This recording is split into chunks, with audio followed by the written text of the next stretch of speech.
At yo, what's up guys?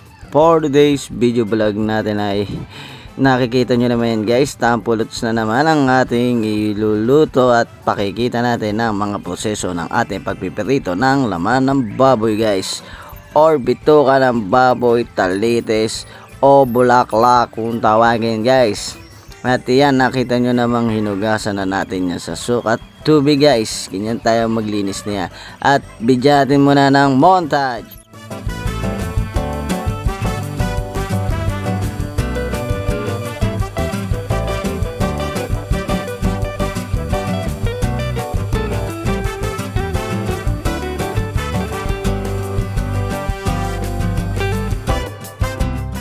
At syempre guys, lagyan na natin ang hari na yan guys, kahit konti lang, at magic sarap para ma-magic natin yung sarap at lamasin natin ng konti yan guys. At halin at isalang na natin sa ating mahiwagang kawali na ubod ng laki, ay ubod ng liit para guys, dahil budget meal lang din tayo guys.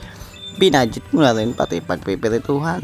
At habang tayo nagpipirito guys, syempre kailangan natin gumawa ng kapares ng ating talites guys, yung sausawan na may suka, bawang, sibuyas, pamintang crack, siling pula, siling green, at konting asukal na may suka. Siguradong pang malakasan natin yan, kapares ng ating talites guys. At yan, kita nyo naman kung paano natin gayatin ng mga siling pula guys.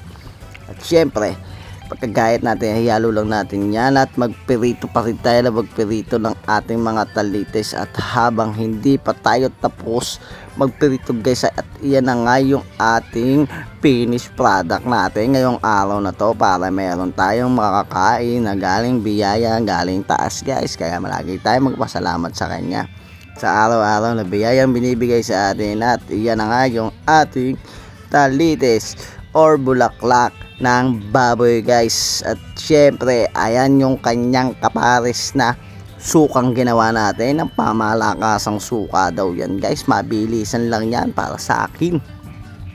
At syempre naandyan yung kanyang kapares na talites guys, pakikita din natin ng ating mga finished product para tayo ay kumain na guys, dahil nakakagutom na yan. Kung sa iba napakasarap talagang ipulutan niyan, pero para sa akin ang sarap din niyang iulam guys.